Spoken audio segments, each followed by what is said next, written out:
Hello students, now we will learn about the Central Processing Unit CPU.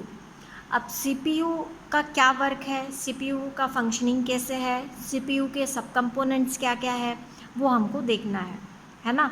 तो CPU को brain भी कहा जाता है कंप्यूटर का, क्योंकि सारी चीज़ें जो होती है वो CPU से ही होती है। कोऑर्डिनेट करना, डायरेक्ट करना, कंट्रोल करना, ये सारी चीज़ें CPU ही देखता है ना। The CPU or the Central Processing Unit is the main control center and processing it. It is also called the brain of a computer, and it guides, directs, control, governs the performance of a computer. The CPU has the subcomponent that help in carrying of processing of a task. So these are the subcomponents, that is the ALU, CU and registers. ALU stands for the arithmetical and logic unit. Arithmetic logical unit आपको नाम से ही पता लग रहा है कि जो भी अरिथमेटिकल कैलकुलेशंस होते हैं या फिर कोई लॉजिकल ऑपरेशंस होते हैं, जैसे कोई कंपैरिजन होता है, ये सारी चीज़ें आपकी कहाँ पर परफॉर्म होती है। तो ये एक ALU यूनिट की तरफ होती है। जैसे कि कोई एडिशन करना है, सब्ट्रैक्शन करना है, मल्टीप्लाई करना है, या फिर कोई कंपैरिजन करना, लॉजिकल ऑपरेशन है, तो देखेंगे the ALU performs all the 4 arithmetic plus minus multiply divide and some logical less than greater than equal to, less than equal to, greater than equal to and not equal to operations.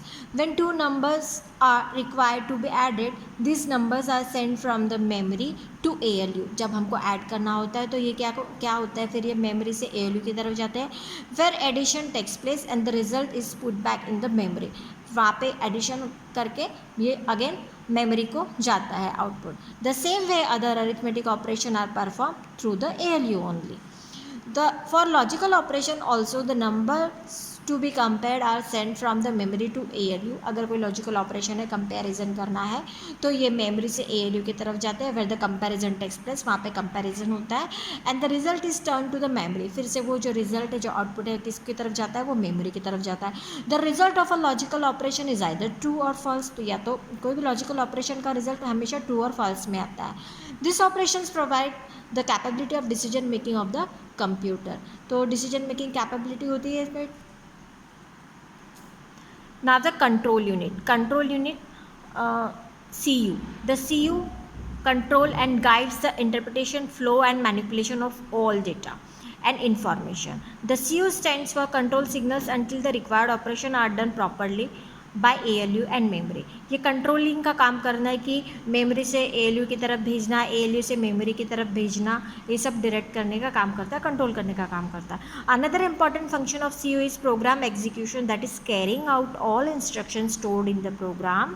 The CU gets program instruction from memory and executes them one after the other, है ना. एक के बाद उनको execute कराना, memory से data control ALU की तरफ भेजना, या फिर ALU से मेमोरी की तरफ भेजना, इंस्ट्रक्शंस फॉलो करना, ये सभी कंट्रोल यूनिट देखता है. After getting the instruction from the memory in CU, the instruction is decoded and interpreted, and which operation is to be performed, that the asked operation is carried out. After the work is of the instruction is completed, control unit sends the signal to memory to send the next instruction in the sequence to CU.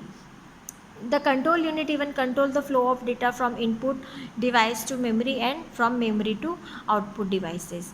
तो ये सभी control करने का काम करता है. Data का flow जैसे मेमोरी से इनपुट यूनिट से लाना या आउटपुट यूनिट की तरफ भेजना, ये सभी कंट्रोल यूनिट का काम होता है.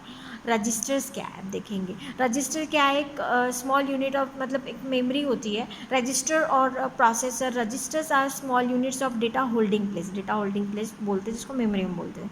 The CPU uses register to hold temporarily hold some important processing information, है ना. कोई भी प्रोसेसिंग इन्फॉर्मेशन है उसको टेम्परली स्टोर करने का, होल्ड करने का काम करता है कौन, register. During the time of processing, कभी प्रोसेसिंग के टाइम पे जो भी इंस्ट्रक्शंस है वो रजिस्टर होल्ड करके रखता है. Is taking place. The CPU में स्टोर सम पार्ट डेटा और सम मेमोरी एड्रेस और some instruction in its processor register.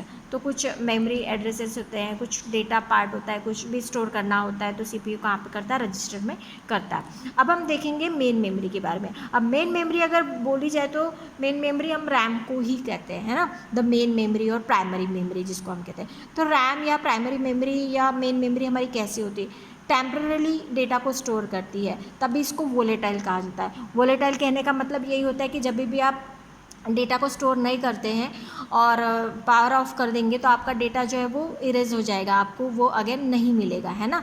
तो उसको कहते हैं टेम्पररी स्टोर करना, that is why it is called the volatile memory, है ना। ये डेटा को परमानेंटली स्टोर नहीं करती है जो मेन मेमोरी होती है। और दूसरी चीज़, ये मेमोरी का यूज़ कब होता है, जब आपका डेटा प्रोसेसिंग में होता है तब ये मेन मेमोरी का यूज़ किया जाता है। मतलब जो भी करेंटली वर्किंग प्रोसेस है वो आपकी कहाँ पर होती है, मेन मेमोरी में होती है। The main memory of a computer is more like a predefined working place where it is temporarily keeps information and data to facilitate its performance.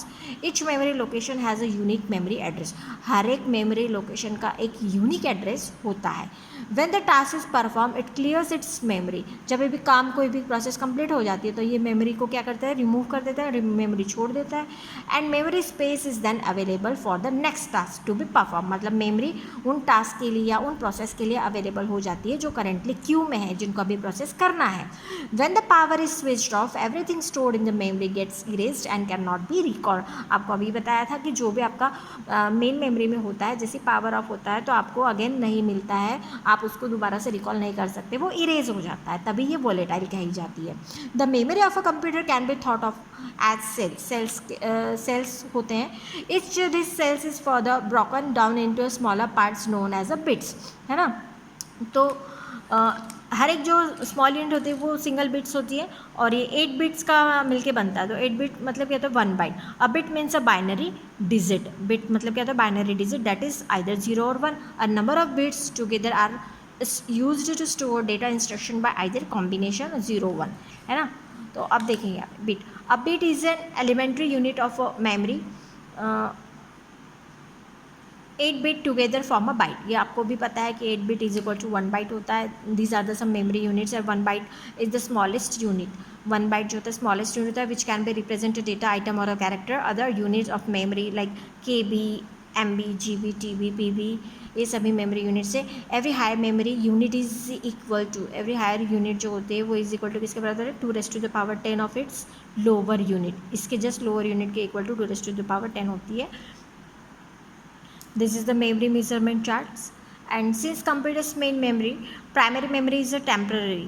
Primary memory temporary है, या भी बताया था. सेकेंडरी मेमोरी जो होता है वो परमानेंट स्टोर करने के लिए होता है.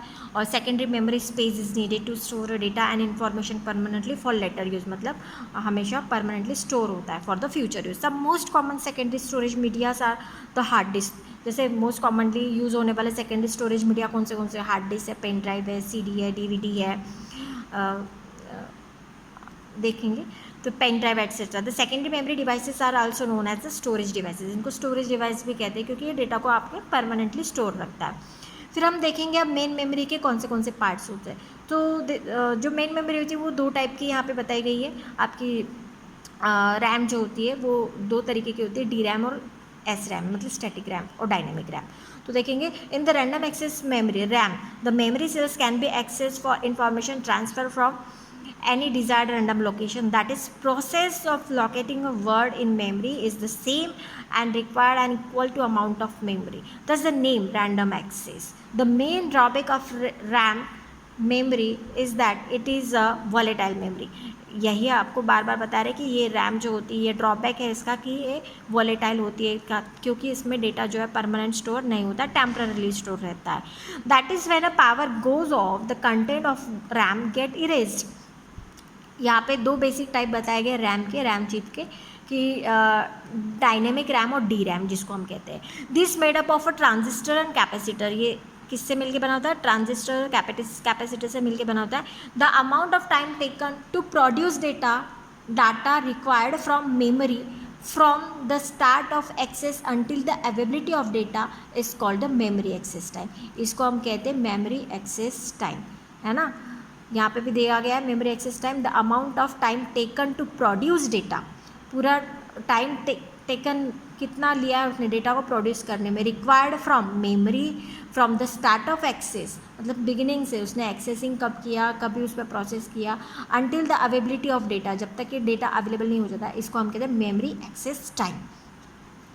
सो टूडेज DRAM और dynamic RAM chips have access time ranking from below 20 to 70 nanosecond. अभी देखो टाइम इसका नैनो सेकेंड में हो गया है. अभी स्टैटिक रैम के बारे में हम बात करेंगे. So these are the made up of flip flop. Flip flop क्या होते हैं? ये आपके बाइनरी सेल्स होते हैं जिनको जो भी 1 बिट ऑफ इंफॉर्मेशन को स्टोर करने के कैपेबल होती है, ये जो फ्लिप फ्लॉप होती है ना.